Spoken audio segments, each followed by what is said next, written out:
A day in my life walking with Thunder the Husky. What is he eating? I have no idea. Huh? Something he just picked up. Oh my god. Thunder, what are you eating?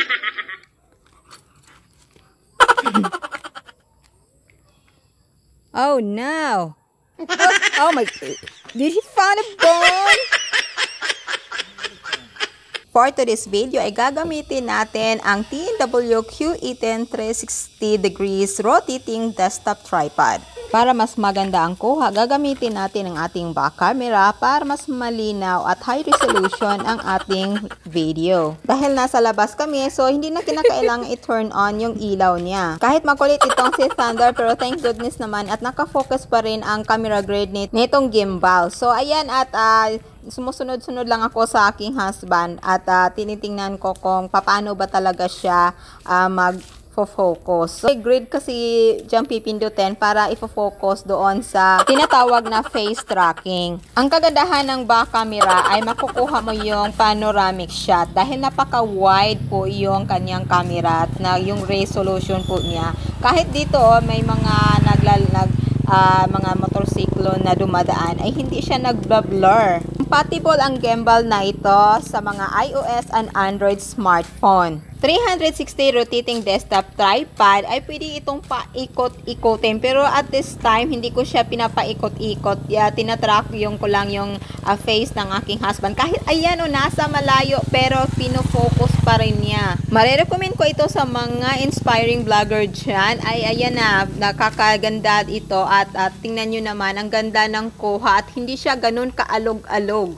Kung gusto niyo bumili nito, ibisita nyo lang ang aking showcase. Hanapin nyo lang dyan ang aking showcase TNW Q10 360 rotating desktop tripod. Gimbal stabilizer. May enjoy mo talaga ang paggamit nito dahil napakarami itong features katulad ng gimbal switch button, gimbal type C na ating charger, position of manual rotation, fill light, light button, meron ditong wireless remote control, meron din itong gimbal locky, light type C. Pwede pa rotate left and right. At nakikita nyo naman dyan sa video, di ba? Pwede change landscape mode and portrait mode. Pwede rin spin shot mode, jumping spin shot mode. Pero ditong POV mode, left spin shot mode, 260 spin shot mode. I-upload ko lang later ang aking spin shot mode na video. Oh my God! Uh-oh.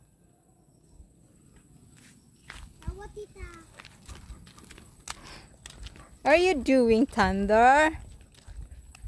What tita?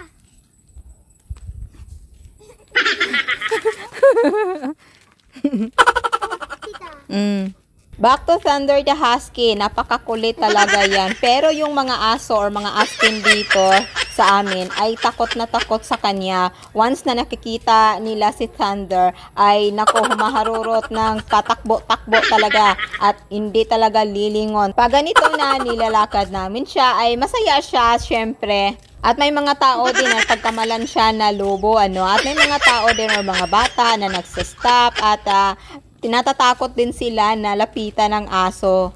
It's trying to drag you.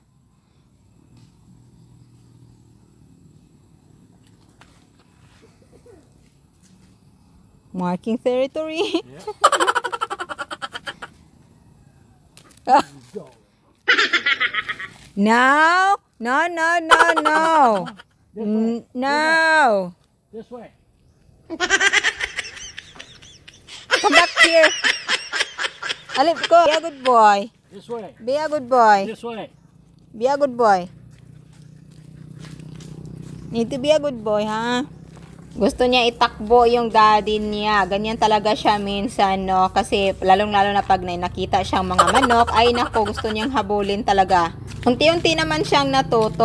Never ending kasi yung pagtitrain natin ng mga aso. At ayan, may mga motorsiklong paparating at lumilingon-lingon talaga yan kay Thunder. So that's it for today's video. Thank you so much for watching. Hanggang sa muli. Bye!